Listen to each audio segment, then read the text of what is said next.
और war room के सह अध्यक्ष श्री महेश्वर चौहान जी आपसे मुखातिब है। इनके साथ यूथ कांग्रेस के जनरल सेक्रेटरी शिवम राणा, अनिल सैन जी और आपके चिर परिचित हमारे spokesperson Shri GS Tomar ji भी मंच साझा कर रहे हैं। आपका मैं सभी का यहाँ पर अभिनंदन करता हूँ, धन्यवाद। आप लोग जो है शॉर्ट नोटिस से भी हमारे यहाँ कार्यालय में अपनी सेवाएं उपलब्ध कराने के लिए तत्पर रहते हैं। आप सभी का इसके लिए मैं हार्दिक धन्यवाद करता हूँ और श्री महेश्वर चौहान जी से आग्रह करता हूँ कि आज के विषय पे आप जो है प्रेस कॉन्फ्रेंस जारी रखें। धन्यवाद।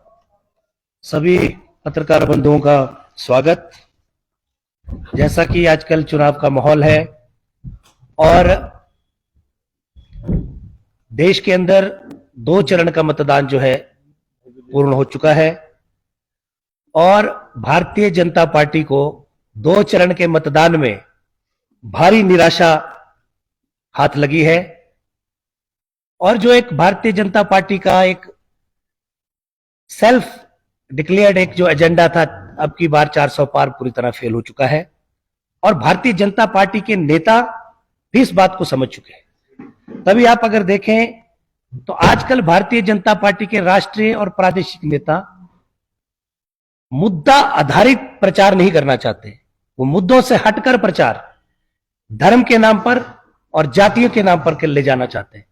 लेकिन हिंदुस्तान का अवाम जानना चाहता है, हिंदुस्तान का हर बेरोजगार जानना चाहता है कि भारतीय जनता पार्टी मुद्दा विहीन होकर, मुद्दों से हटकर अलग इधर उधर की बातें करके चुनाव प्रचार को प्रभावित करना चाहते हैं। जैसे जैसे चुनाव प्रचार आगे बढ़ रहा है, भारतीय जनता पार्टी बहुमत से दूर होती जा रही है और इस बात का आभास उनके नेताओं को भली भांति है।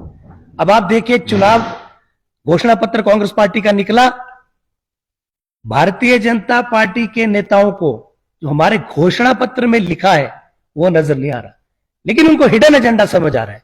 जो हमने नहीं लिखा है, जो हम नहीं करना चाहते हैं, वो भी उनको नजर आ रहा है। तो इस तरह की काल्पनिक और जिसका कोई बेस नहीं है, उन बातों पर जो है चुनाव प्रचार करना चाहते हैं, जबकि देश की जनता यह जानना चाहती है कि पिछले 10 वर्षों में आर्थिक रूप से हिंदुस्तान जो है पीछे क्यों हुआ है। आपको याद होगा, भारतीय जनता पार्टी जब सत्ता में आई थी 10 वर्ष पहले, तो महंगाई और बेरोजगारी इनके 2 मुख्य मुद्दे थे। तो आप बताइए, क्या महंगाई पर आज ये लगाम लगा पाए? आज पेट्रोल और डीजल की कीमतें देखिए। और देश के प्रधानमंत्री हमेशा कहा करते थे, जब ये प्रधानमंत्री नहीं थे, विपक्ष में थे, कि जब रुपया गिरता है तो हिंदुस्तान की इज्जत गिरती है। आज क्या प्रधानमंत्री महोदय देश को बताएंगे कि आज रुपया जो है डॉलर की अपेक्षा में कहां खड़ा हो रहा है? 83 पॉइंट समथिंग आज तक के अपने निम्नतम स्तर पे रुपया आ चुका है। तो क्या भारतीय जनता पार्टी के लोग देश को बताएंगे कि ये कैसे हुआ है, इतना बड़ा डिबेकल कैसे हुआ? और पूरी तरह से जो केंद्र सरकार जो है आज एक्सपोज हो रही है, सिवाय इन्होंने केंद्रीय जो जांच एजेंसियां हैं, चाहे CID है, चाहे ED है, इनका दुरुपयोग करने के अलावा कोई भी इनके पास प्रचार का साधन नहीं था और आज पूरे देश के अंदर भय का माहौल है। एक तरह से मैं आपको कहूं कि देश में अघोषित आपातकाल जैसी स्थिति बन चुकी है। विपक्ष के बड़े बड़े नेताओं को चुन चुनकर निशाना बनाया जा रहा है। आप देखिए, कितने 2 प्रदेशों के मुख्यमंत्री को हिरासत में ले लिया गया और जो भी नेता भारतीय जनता पार्टी के खिलाफ मुकर होता है, जो भी नेता को वो अपने खिलाफ थ्रेट समझते हैं, उनके खिलाफ ED और CBI की जांचें शुरू हो जाती हैं। और अब तो सारी हदें पार हो गई है, निर्वाचित सरकारों को गिराया जा रहा है कि प्रयत्न हो रहा है और मुख्यमंत्रियों को जेलों में डाला जा रहा है। तो कहने का तात्पर्य यह है कि भारतीय जनता पार्टी के पास मुद्दा नहीं है, लेकिन इन चीजों से अपने आप में संजीवनी ढूंढना चाह रहे हैं। और इसी तरह मैं आपको बताऊं, हिमाचल के परिप्रेक्ष्य में बात करेंगे, लेकिन पहले आप बताइए कि जो कहा करते थे 15 लाख जुमला साबित हो गया। पेट्रोल डीजल की कीमतें जो आसमान छू रही है और रुपया अपने निम्नतम स्तर पे आ चुका है। तो आप देश की प्रगति का आकलन कर सकते हैं कि देश आगे बढ़ रहा है या कि पीछे हट रहा है। तो हिंदुस्तान में आज एक विचारधारा प्रचार कर रही है। अब भारतीय जनता पार्टी इस बात पे आ चुकी है कि अगर इंडिया गठबंधन, जिसको लगातार देश के अंदर समर्थन मिल रहा है, अगर इंडिया गठबंधन की सरकार बनती है तो ये 6 महीने चलेगी। कोई कहता है ये 1 साल नहीं चल पाएगी, कोई कहता है ये सरकार का जो है टर्म पूरा कर नहीं पाएगी। एक बात तो इससे सिद्ध हुई है कि भाजपा ये तो मान रही है कि इंडिया का जो गठबंधन है वो जो है सबसे बड़ी पार्टी जो है भारतवर्ष के अंदर बनकर उभर रही है। इस बात से भारतीय जनता पार्टी अब जो है संतुष्ट हो चुकी है। तभी वो कह रही है कि कभी ये नहीं चल पाएगी। तो कहने का तात्पर्य ये है कि भारतीय जनता पार्टी मुद्दाविहीन है और हम चाहते हैं कि आप धर्म की राजनीति ना करके, जाति की राजनीति ना करके, आप मुद्दों पर आधारित राजनीति कीजिए और विकास का जो कार्यक्रम है आप अपने 10 वर्ष का जो है लेखा जोखा रखिए। इसी तरह हिमाचल प्रदेश के अंदर चुनाव जो हो रहा है, हिमाचल के अंदर चुनाव केंद्र के मुद्दे तो रहेंगे लेकिन हिमाचलियत पर लड़ा जा रहा है। हिमाचल प्रदेश के मुद्दे भी प्रमुखता से हम उठाएंगे और भारतीय जनता पार्टी ने जो पिछले 5 वर्ष और पिछले 15 महीने में जो अपने कारगुजारियां की है उसका भी जो हिमाचल प्रदेश के चुनावों में मुख्य मुद्दा हम बनाएंगे। आप देखिए कि भारतीय जनता पार्टी पिछले 15 महीने में हिमाचल की सरकार को स्थिर करने का प्रयास करती रही और एक विफल प्रयास, धन बल के सहारे ये हमारी सरकार को स्थिर करना चाहते थे लेकिन असफल रहे। और उसी तरह अब कह रहे हैं कि मोदी सरकार आएगी और मोदी जी के नाम पर वोट मांगने का प्रयत्न कर रहे हैं। लेकिन हम उनसे पूछना चाहते हैं कि आप बताइए, जब आप 5 वर्षों तक सरकार में थे तो आपने हिमाचल प्रदेश में क्या किया और हिमाचल के लिए क्या किया? आप बताइए कि जब कोरोना काल था, हिमाचल पे विपत्ति थी, तब भारतीय जनता पार्टी की सरकार हिमाचल में थी। क्या हिमाचल के लोग ये भूल गए कि आपने कोरोना काल में भी अवसरवाद किया? कोरोना काल के अंदर भारी भ्रष्टाचार हुआ और पीपीई किट की जगह रेनकोट सप्लाई किए गए और हेल्थ डिपार्टमेंट के अंदर बड़ा घोटाला उस तक हुआ और आपके जो प्रदेश के अध्यक्ष हैं उनको इस्तीफा देना पड़ा अपने पद से। तो आज हिमाचल की जनता उन बातों को भूली नहीं है। वो भी आज हिमाचल के जो मानस पटल है हमारे वोटर्स का, उस पर अंकित है कि भारतीय जनता पार्टी का कैसा आचरण रहा है। और पिछले पूरे 5 वर्षों में हिमाचल के अंदर जो कर्मचारियों को उत्पीड़न हुआ, हिमाचल की पिछली सरकार कर्मचारियों की देनदारियां नहीं दे पाई, भारी भरकम कर्ज लेकर, और कर्मचारियों की जो देनदारियां थी 92,000 करोड़ का बोझ जो है मौजूदा सरकार पे उन्होंने छोड़ा है।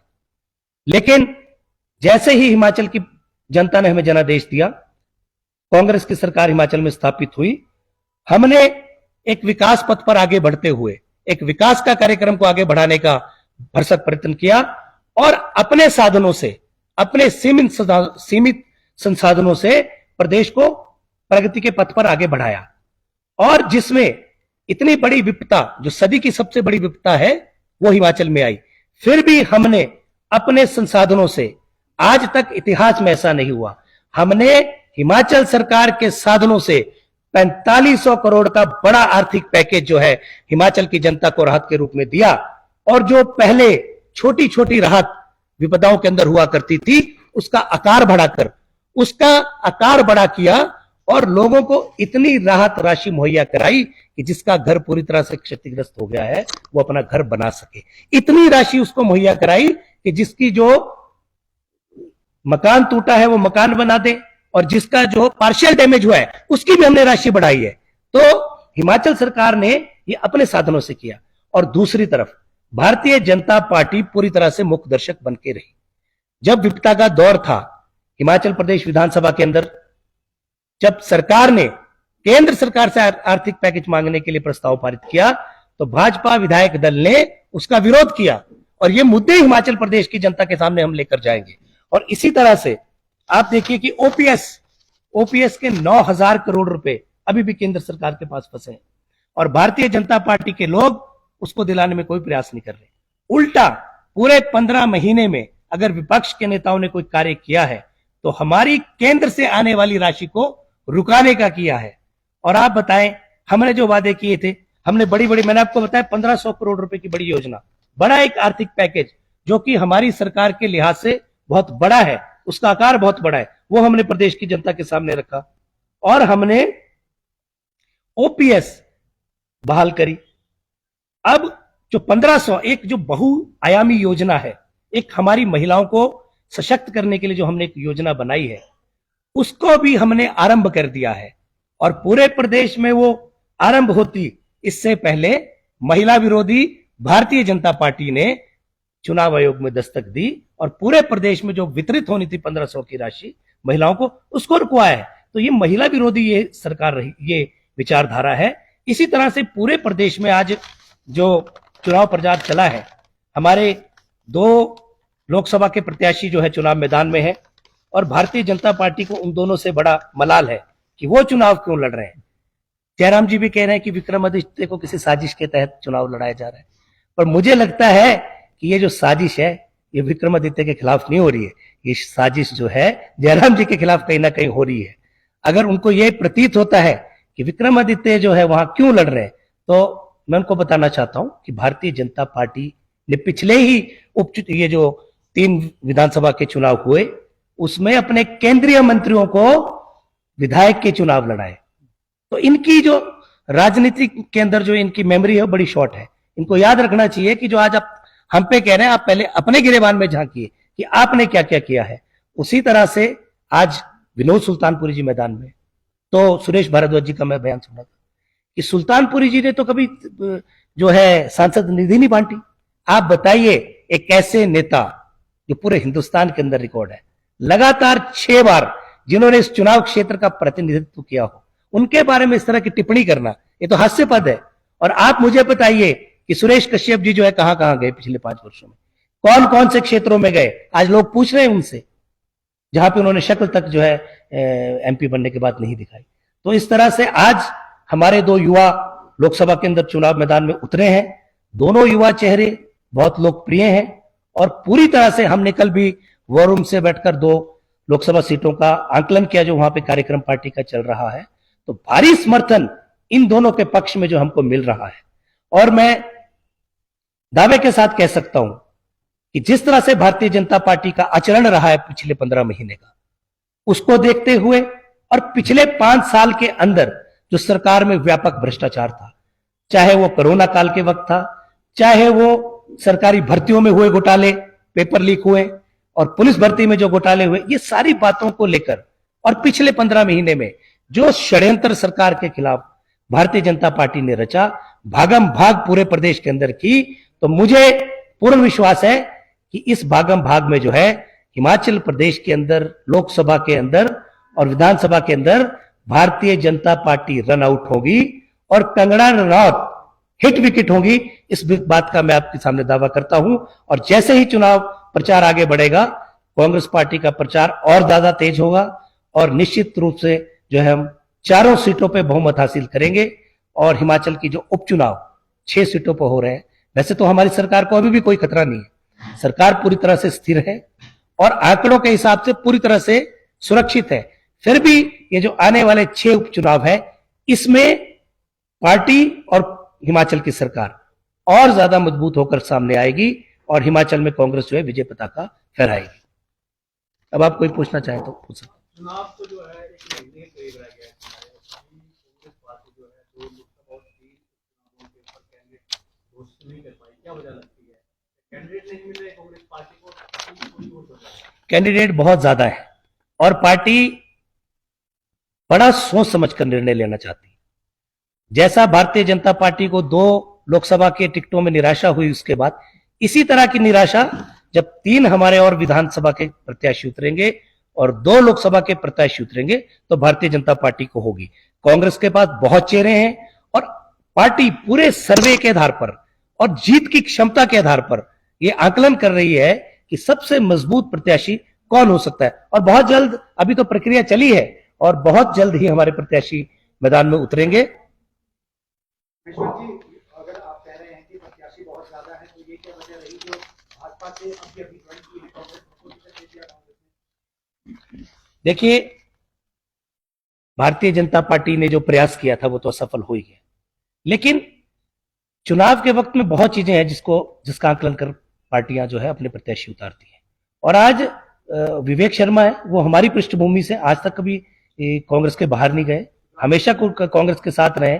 और जहां तक राकेश कालिया का सवाल है, वो भी कभी भारतीय जनता पार्टी से चुनाव नहीं लड़े, हमेशा से। मैं तो उनके बचपन से उनको जानता हूं, हमेशा से कांग्रेस के समर्पित कार्यकर्ता रहे।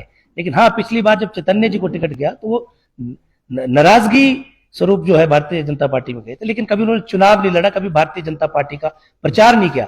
तो इस तरह से भारतीय जनता पार्टी को पूछना चाहिए आपको ये पहले कि आपने तो 6 के 6 प्रत्याशी कांग्रेस से लाके लड़ाए हैं, तो ये तो उन पे ज्यादा, हमसे ज्यादा तो उन पर लागू होती है बात।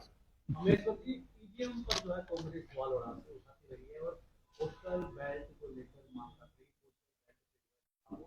सुप्रीम कोर्ट ने कह दिया कि ऐसा नहीं होगा, तो क्या आप कोर्ट के निर्णय से सहमत हैं? देखिए अब देखिए, माननीय उच्च न्यायालय ने अगर कोई फैसला सुनाया है तो हम लोग तो न्यायालय का सम्मान करने वाले लोग हैं। और अगर हमने भी उससे पहले कोई आपत्तियां उठाई थी तो उसके पीछे तथ्य थे, तथ्यों के साथ में उठाई थी। और ये नहीं कि सिर्फ कांग्रेस पार्टी ये कहती है, भारतीय जनता पार्टी के अलावा हिंदुस्तान की बहुत सारी पार्टियां ऐसी हैं, राजनीतिक दल हैं, जो ये कहते हैं कि ईवीएम में जो है ईवीएम को जो है रिग किया जा सकता है। तो अब माननीय सर्वोच्च न्यायालय का कोई निर्णय आया है, तो अभी तो हमने वो निर्णय पढ़ा नहीं है, उसको पढ़ने के बाद, उसको एग्जामिन करने के बाद ही उस पर कुछ बोल पाएंगे।